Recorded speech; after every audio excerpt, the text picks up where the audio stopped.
Hi, welcome to Storytime with Dave Booker. Today we're going to continue on with A Door into Evermoor, part of the Untold Realm series, Unbound Realm, by Kent Wayne. We've done chapters 1 and 2. Today we're going to try and do 2 chapters, chapters 3 and 4. We'll do those at one sitting. We're probably going to go up to chapter 8. So you're getting a lot of headway here so that you'll know what you're getting when you buy these. So we're going to go to chapter 3, start there. If you remember from chapter 2, he was playing with Gribbles, his dog, and he had tossed him a treat out, and the dog took it outside. And while the dog was outside, he looked, and there was a knight coming in through the door and then disappeared. So I think we're going to find out a little bit more about that. So we're going to start with chapter 3, do chapters 3 and 4. Let's begin. Over the next few weeks, I see a lot more of Dragon World. That's my name for it, because the scenes are from a fantasy realm. And in case you're wondering, yeah, there are dragons in Dragon World. Any door can serve as a portal. Car door, bathroom door, double door, revolving door. Those are the worst. They alternate between normal world and Dragon World in epileptic flashes.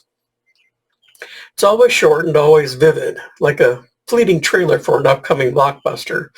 But unlike a preview for the latest Avengers, Dragon World isn't exciting or awesome. It's downright scary. Magic is cool when you see it in a movie or read about it in a book, not when it's making you question your sanity. Initially, all I see is our armored soldiers. They walk around in full body plate, jagged and austere, and possibly white. A couple days in, I see them fighting with forest people who dress like Aragon. After a week, I start catching glimpses of the guy with the blindfold.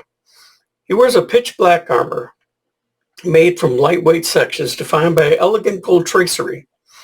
Stormtroopers and foresters fight like regular people, but Blindfold fights like a Marvel superhero.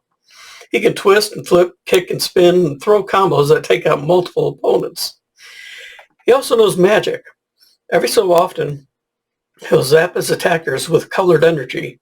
Sometimes it's smooth, sometimes it's ragged, but it's always surrounded by glowing runes. He's a cross between Daredevil, Batman, and the 50th level wizard. And that's just the tip of fantasy world iceberg. I see pirates sailing turbulent seas, raiding ships, or fleeting serpents.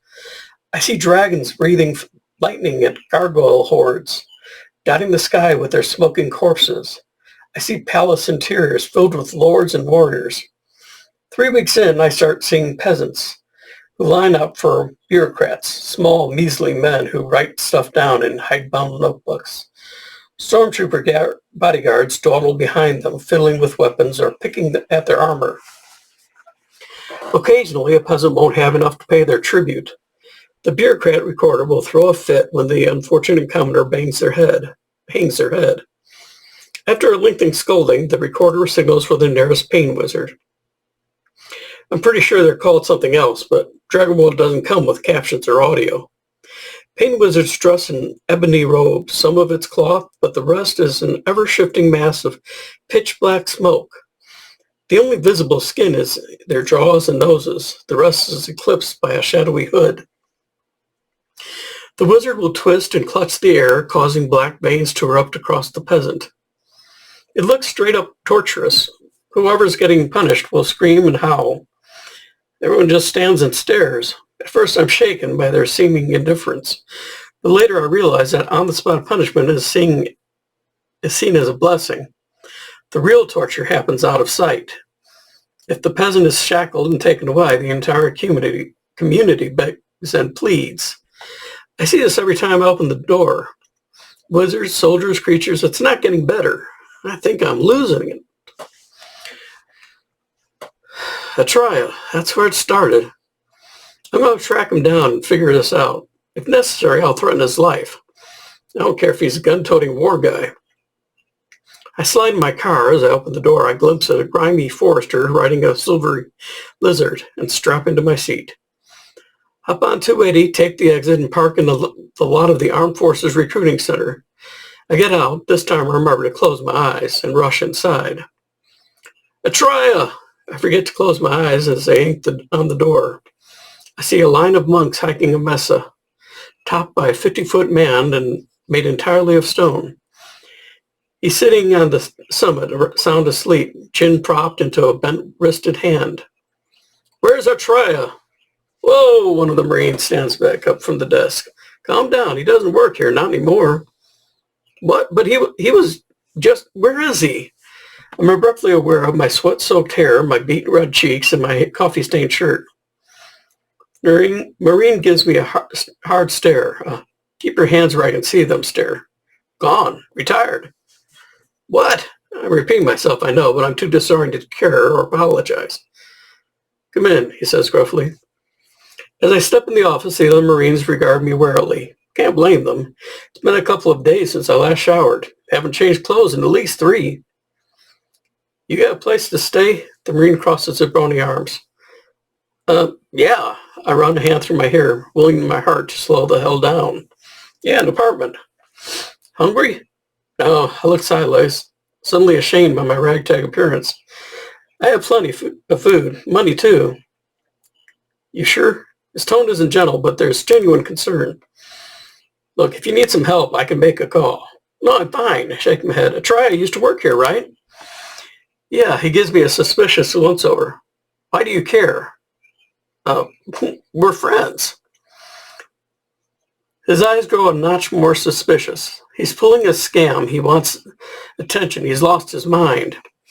Then he relaxes and gives a non-committal shrug. "Yeah, he's a skinny teenager, high-strung, not crazy. He didn't like it here, but he always did whatever he was told. Name's Hardwick, Gunny Hardwick." He extends a hand. I reach out and shake it. "John, he told me his boss left him alone because he'd done some hard time." "Told you that, huh?" Hardwick chuckles, loosening up. "Yeah, when I say he did whatever he was told, I mean he stayed home or went to the gym. The guy earned it." He shakes his head in quiet respect. "What do you mean?" "Come here." Hardwick beckons me into a walled-off room. He clicks on the lights, sits behind one and only desk, and opens a knee-high cabinet. Out comes a wooden box, roughly the size of a standard laptop. This is a shadow box. Its contents are shielded by a glass display cover. Inside, mounted on a sleek pad of black velvet, are rows upon rows of ribbons and medals. We made it for him. As Hardwick studies it, I can tell that a big part of him has gone somewhere else. There's deep emotion behind his eyes, a bit of sadness, and a whole lot of stuff I can only guess at. "Here," he slides it toward me. I stare at the box, captivated by its sense of weight and history. All these ribbons, I remember. He left it behind. He was supposed to take it. A rueful smile. My breath catches. Hardwick's talking, but I'm not listening. Under the ribbons, centered beneath the Marine emblem, is a small black plate with 6 gold words. "There are other worlds than these." What? What? I can't speak. I'm blown away. "Huh?" Hardwick follows my gaze and relaxes in his seat. "Oh, weird, right? Most guys want a unit model, not a trial." That quote was all he insisted on. "Who am I to judge?" He shrugs. "You don't say no to Chris Trial. There are other worlds than these." With a conscious effort, I look away from the box. "Do you have his number?" "Nope, he got a new one after he left. He wanted to cut all ties. Didn't even want a damn retirement ceremony. I got him to compromise. On his last day, we took him out for a beer and pizza, but he made it crystal clear that he didn't want to discuss his service. All he wanted was to hang out and chat. Said he was going to live in peace and pursue his hobbies, guitar, jiu-jitsu, carpentry. It was always something new. Before he left, he was learning how to dance." "Can you believe that? Dancing!" Hardware chuckles. "He wanted to dance like a techno Viking." I force a laugh, trying to hide my unease. "Sounds about right, I mean." "Yeah, I didn't. How do you guys meet?" "It was a couple of weeks ago. I walked in, and a couple of weeks. He hasn't been in here for over a year." My mouth opens and closes, trying to form words. "A year? A year? Something wrong?" No. I rub my neck and cough awkwardly. I meant to say a couple of years ago. Years, not weeks. Right, the atmosphere shifts. Our weird bonding moment has come and gone. He stands up and clears his throat. There isn't anything else. No, thanks for your time. I open my, I make my body stand and turn. I force my feet to start walking. I close my eyes as I open the door. There are other worlds than these. I break into a trot as I leave the office. There are other worlds than these. I get in the car and start the engine. There are other worlds than these. I drive off the lot and onto the road. There are other worlds than these.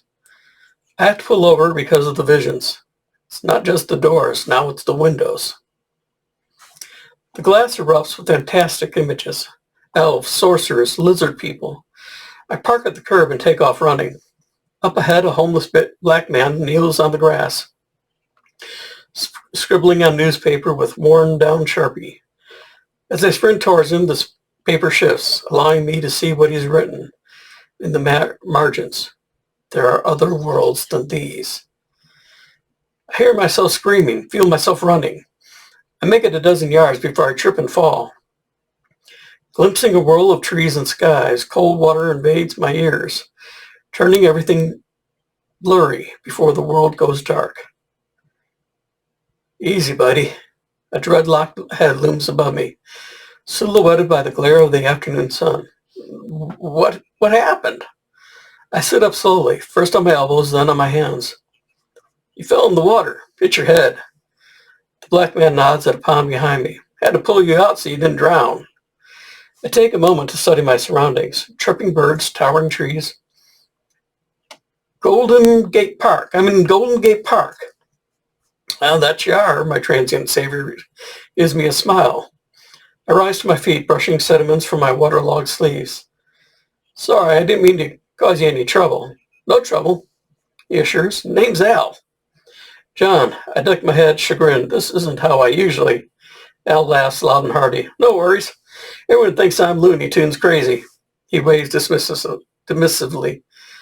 I get it. Curiosity bobbles to the fore. The newspaper, you wrote, there are other worlds than these. Al grinned. Got it from a book. Cool quote, huh? I've seen it before. A circuit trips inside my brain. Before I can stop myself, I blurt. I've never talked with a homeless person. I'm not really sure of what I should. He holds a pan, cutting me off. We all have a home. Unlike most of my wandering brethren, I'm simply taking a leave of absence. He gives me a once-over. Speaking of homes, where's yours? You look a little ragged, but you're no wanderer. Not yet, anyway. I live over by San Francisco State. My brow furrows. What do you mean by not yet? Flashes a smile. You'll find out. Take it from me. Haliar Cicagister. Everything blurs. By the shift in the background, I can tell I've experienced missing time. What did you say? I clutch my head, fighting off vertigo. Aliger? Aliger. I know the name. Why do I know it?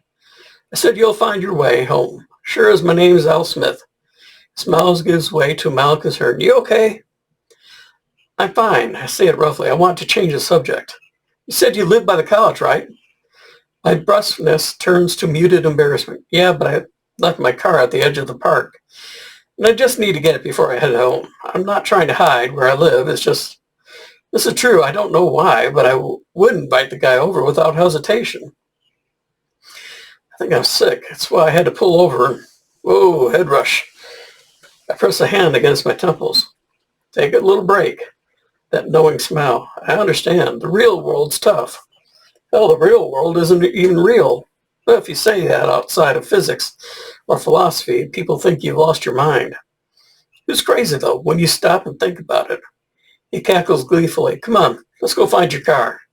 He starts heading west. I fell in beside him. What did you do, Al, before you wrote quotes and discarded newspapers? Al launches into a long, complicated tale. Pre-virus, he worked with techies, designing an app that could quantify and maximize someone's fulfillment. After gaining a rough idea of their goal and priorities, it helped them organize and schedule their day. Sounds Awesome, where can I get it? Al says, you can't. We had to abandon it. When the virus hit, our investors bailed. No one cares about spiritual light. Not when they're worried about money or health. Your app is important, I argue. A lot of people hate their life. We cross the street and head down the sidewalk. A grin and a shrug. Thought I could peddle fulfillment like it was food or medicine, but that's not how it works. When someone's ready, they'll find a way to level up. Whether it's through the nap, or a book, or even a song, doesn't matter. Everyone gets their heart's desire. That's insane, I scoff. Everyone gets their heart's desire. So we choose injustice, we choose a life of horror and failure. I can't accept that, I won't. He nods knowingly. That would be ridiculous, wouldn't it? Since too many people get less than they deserve, and too many people get far too much. But it's only ridiculous if our fleshy bodies define our existence. If we live a single life and that's it. What? How does that? Or maybe it's random, maybe, like you're implying. Maybe we're born into arbitrary circumstances. The thing is, a universe with any true randomness is unconscionably cruel because it will sometimes reward atrocity and evil. He lifts a hand, directing my attention further up the street. That badly parked automobile wouldn't happen to be yours, would it? My Hyundai accent is right where I left it. I'm pleased and surprised. In San Francisco, if you leave your bike out for longer than 15 minutes, a street entrepreneur will strip it to the frame. Cars are trickier, but still, I'm glad it wasn't stolen. Especially since I left my keys in the ignition. I turned back to Al, determined to stand my philosophical ground. So you're saying we reincarnate and that we choose our next life? Oh, what do you think? He looks me in the eye. Do you believe in a world where you're given a choice, or are you simply a cog in a random machine at the mercy of forces that would just as soon kill you as see you succeed? Well, there are certain things you can't control. Sorry, Al, but that's just how it is. I shake my head, sealing the argument. Thanks for the help, but I gotta go. Gotta feed the dog. I dig into my wallet and hand him some bills. Here, I'll swing you by later and bring you a meal.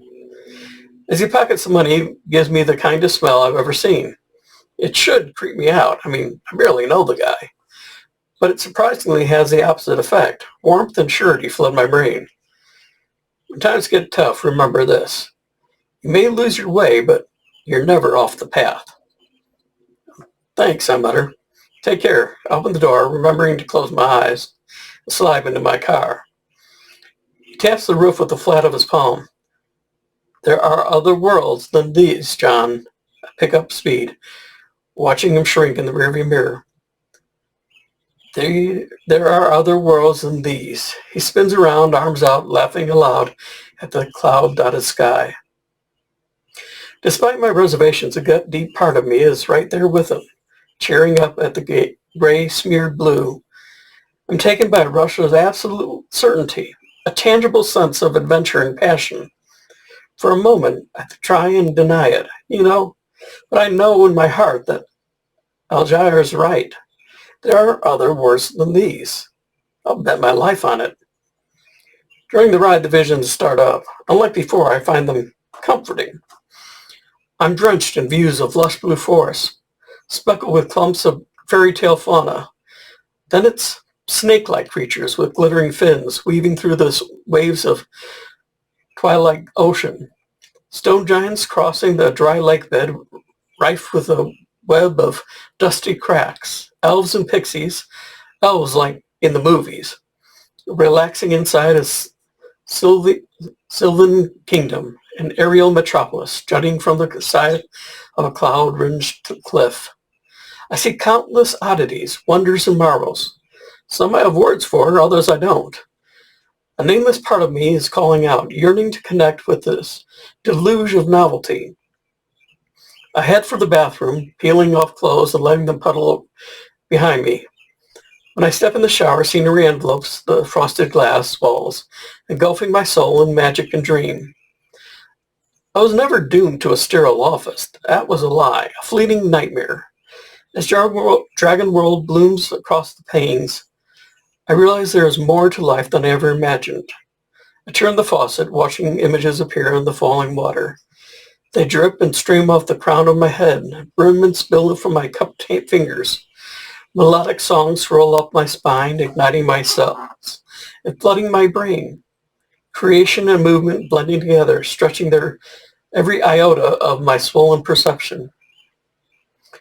Dragons, elves, monsters, spirits, it all flows through my baptized hands. I'm dry and dressed, driving my car through a slashing downpour. I don't remember how I got here. My mind feels hazy, like it's stuffed with gauze or heavy cotton. That isn't the case with my hands or my feet. They move on their own, steering and braking without my guidance. Strangely enough, I'm not afraid. Rain pelts down, coating the glass in Dragon World visuals. As I lower up the windows and let it in, Gribble spins in the passenger seat, barking and whining with a manic intensity. We come to a stop at Lafayette Park, a grassy slope capped by a circle of trees. I have to go up there. I can't say why. Gribbles follows me up the hill, yipping and barking at the top of his lungs. Thanks to the rain, I'm blitzed by an ocean of fantastic flights. Dragon World.